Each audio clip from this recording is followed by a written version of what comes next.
guys, Claudia here, and today we're going to be talking about the 2nd of May 1536. So a recap on where we left off yesterday. By the 1st of May, we'd just had the May Day joust. The king had gone off with Henry Norris without a word to Anne. This was actually going to be the last time that Anne ever saw Henry. Henry Norris is made aware of the accusations and told that he can have a pardon if he admits to having an affair with the Queen, which he refuses to do. So Henry Norris has been taken to the Tower, and Mark Smeaton, the young Flemish musician who's been tortured, has also been taken to the Tower. So those two are in the Tower at that point. Now the 2nd of May is an important date in the timeline because this is the day that Anne and George Boleyn are both arrested, but they're arrested separately, not together. So this is quite important, as I will get to later. So the timeline is that Privy Councillors come to get Anne while she's at a tennis match in the morning of the 2nd of May. George is arrested in the afternoon and taken to the Tower at 2 p.m. Anne arrives at the Tower at 5 p.m. That's important timeline-wise because I'm going to talk about each of those events in a little bit more detail. So on the morning of the 2nd of May, Anne Boleyn is watching a tennis match. She knows things are pretty bad and she knows she could be in danger. She does not know the extent of the danger that she's in. She's about to put a wager on who's going to win the tennis match when a group of Privy Councillors arrive. Anne is told they have arrived to see her at Greenwich. She immediately knows this is bad news. So the group of men that have come to see Anne are men that hate her. One of these men is the Duke of Norfolk, and he is actually Anne's uncle. So he is hugely influential and powerful in the Tudor court. He was actually a friend of Catherine of Aragon. He is a Catholic. Now he is Anne Boleyn's uncle on her mother's side. So her mother is Elizabeth Howard. She is the sister of Thomas Howard, the 3rd Duke of Norfolk. Now Anne's uncle has never liked Anne and George. In fact, he pretty much actively despises them. He is a Catholic. He doesn't like the fact they're reformers. They're quite outspoken. They're very intelligent, and Uncle Norfolk doesn't really approve of that, especially in Anne. He feels that Anne is not particularly ladylike and should shut her mouth a bit more. Now, he's not such a close friend of Catherine of Aragon that he supported her during the annulment, because when he saw that his family could get closer to the throne, he went along with it and he took all the benefits of Anne becoming queen, but he never actually liked them, and he is now actively working towards their downfall. Now, I can relate to this on a personal level, unfortunately, because Dan and I also have an uncle on our mother's side who is rather pompous and wishes us dead. I wish I was joking about that, but we genuinely do have an evil uncle on our mother's side who wishes terrible things for us and thinks we're a little too outspoken. So anyway, Anne knows this is bad because these Privy Councillors are all people that hate her, and her uncle openly despises her. So there are two existing versions of how this meeting went down. I personally think the 2nd is more likely, and most historians tend to think the 2nd is more likely, but I'll tell you both. So the first is that Anne was immediately told the charges against her and that she hotly denied them. She said that she was the king's true wife and that no man apart from the king had ever touched her. But to be honest, this second version seems to ring more true for me, judging by what we know of Henry's personality and what he'd done prior to that with other people and what he does later on. So the second version is that Anne is called to speak to these members of the Privy Council that despise her, and she is informed that she's going to be arrested, but she's not told what the charges are. So there's no explanation. She's not allowed to change her clothes. She simply has to go with them very quickly in order to catch the tide to get to the Tower of London. This makes more sense to me and to a lot of other historians, because in this case and in other cases with Henry, he doesn't seem to like allowing people time to prepare. He likes to catch them unawares, especially if he is accusing them of something they haven't done. He doesn't really want to give Anne the opportunity to defend herself in public. He just wants to get her away as quickly as possible. And also, cruelly, there's more pain involved in not quite knowing what's going on and that fear, and I think he'd quite enjoy that. It also makes sense in terms of the actual time she ended up at the Tower, that she'd need to go quickly in order to catch the tide, the fact that she didn't seem to have changed her clothes, and later said that she was very cruelly handled by her uncle. So it really does sound like a bit of an ambush. I mean, Henry was not the sort of person who was going to let Anne say goodbye to people, see Elizabeth, talk to anyone. He just wanted to get her there as quickly as possible. So when a lot of people think about history, they think of it as something that's distant and just like a story. But if you actually think that that is a woman in her late 20s, early 30s, who doesn't know what the charges are, she's in a barge full of her enemies being taken to the Tower of London where people are executed. She knows that no Queen of England has ever been executed before.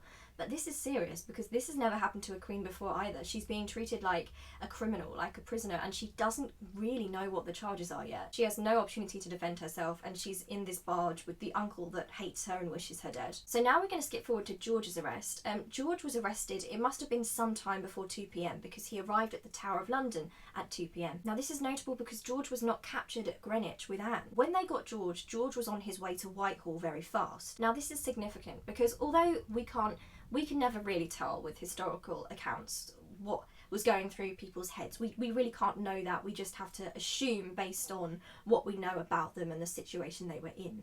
But the king was at Whitehall, Anne was at Greenwich. George was on his way from Greenwich to Whitehall. So the assumption would be, and what makes the most sense, is that George heard about Anne's arrest, heard that she was going to be arrested, and went as fast as he could to the king. He was on his way to Whitehall to try and save his sister, to try and intercede on her behalf. Of course, we can't know that that's what he's doing, but he's clearly not running away because he's running towards the king. So even if he knew that he was implicated in some way, this is not an escape. He is going towards the king. Also, we know that George is someone who really loves his sister. He's very close to her. He's extremely outspoken. He is charismatic. He is the sort of character that would have fought for his sister and would have immediately gone to the king to try and save her. But tragically, George is taken into custody before he can reach the king and speak to him. We know that the king tried to keep this as private as possible, so it actually suited him that not many people would have seen this happen. There's something extremely underhand about it, even more so than when the Privy Council went to go and get Anne. I mean, with George, they are really trying to keep this on the down low. They don't want people to know they've got him. And again, this is because George is a loose cannon. George is extremely charismatic.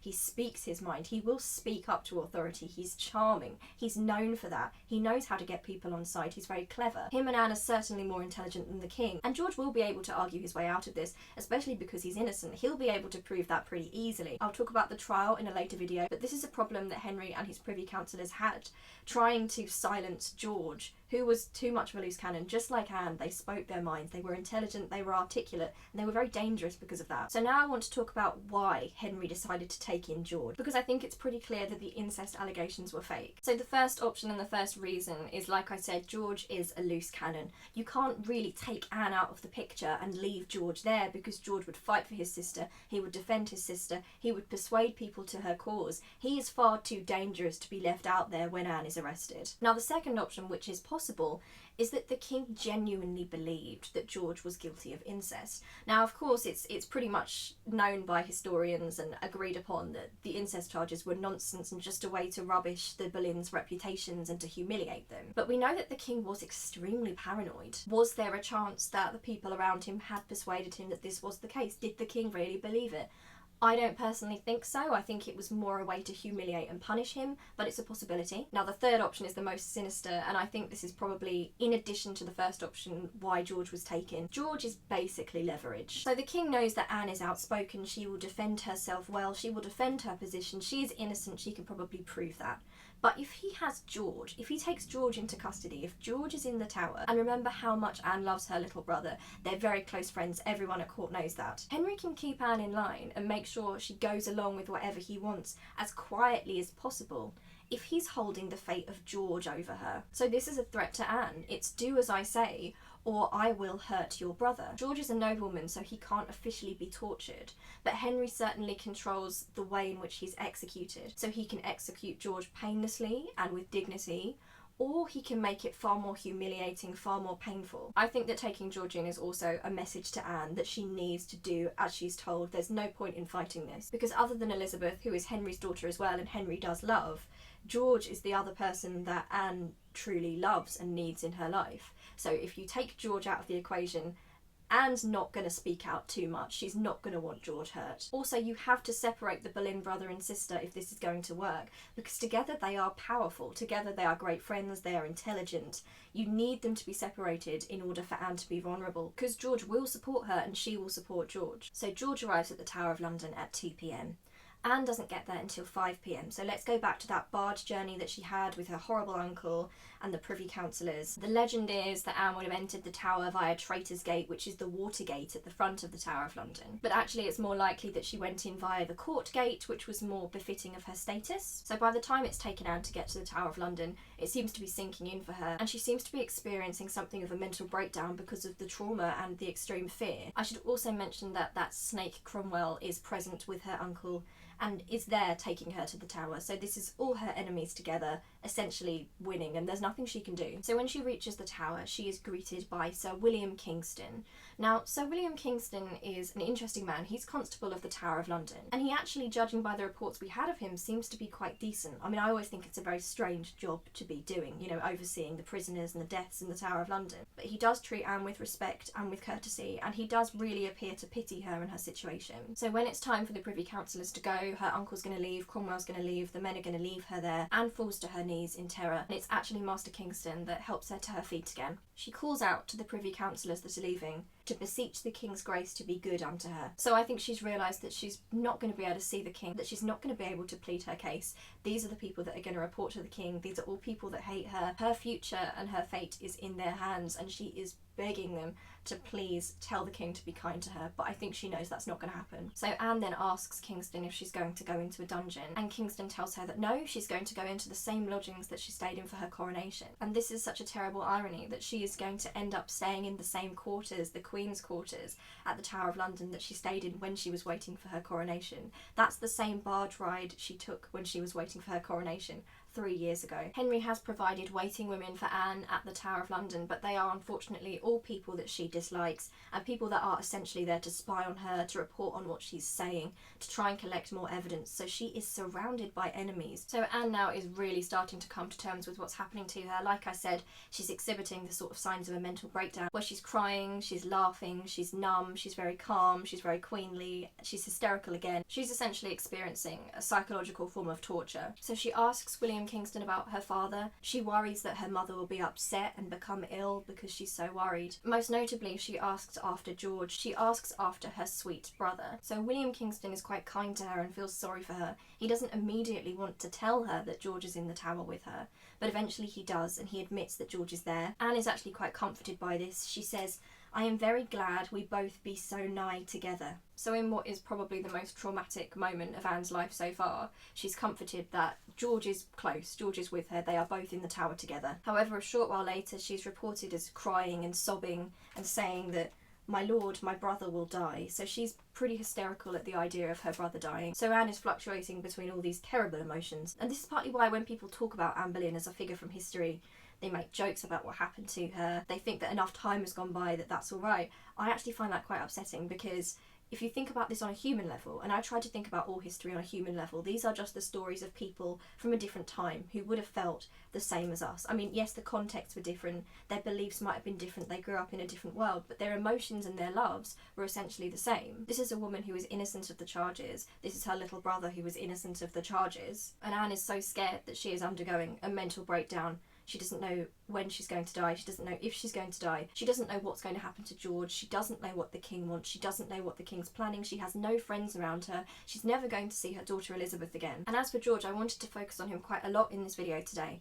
because he is a huge part of Anne's story. He was probably Anne's closest friend. They were friends when they were children. They kept up correspondence. He used to translate books for her, get hold of books from Europe which were considered to be heretical because they were both reformers. These are a close and loving brother and sister that we have in history, and in some ways these terrible incest allegations that Henry put on them to try and silence and shame them because they were religious, they were reformers, it was a way to paint them as hypocrites. Also, of course, the idea is to try and paint Anne as perverse, because if he can present her as a perverse woman who manipulated him and was completely depraved and evil, he looks like the victim, and it doesn't look so bad that he has her executed. But in some ways, these terrible accusations and what happened have actually made us more aware of how close George and Anne actually were. And I do think there's something incredibly heartwarming and heroic that George was arrested on his way to Whitehall. That is a little brother trying to defend his sister, to intercede for her, to save her life. So I never really like that this is told just as Anne's story, because this is essentially the story of a brother and sister that are brought down and murdered in the most horrific way. Hey, thanks for watching. If you have any further questions, please ask me in the comments section. I can provide sources, I can suggest books if you want to do any further reading. I cannot recommend this book enough. This is one of my favourite books. So it's George Boleyn, Tudor Poet, Courtier and Diplomat by Claire Cherry and Claire Ridgway, and it's just incredible, and I would encourage you to learn more about George Boleyn. I'll see you very soon for the next instalment to tell you the next part of Anne and George's story. I love you loads, and I will see you really soon. Bye!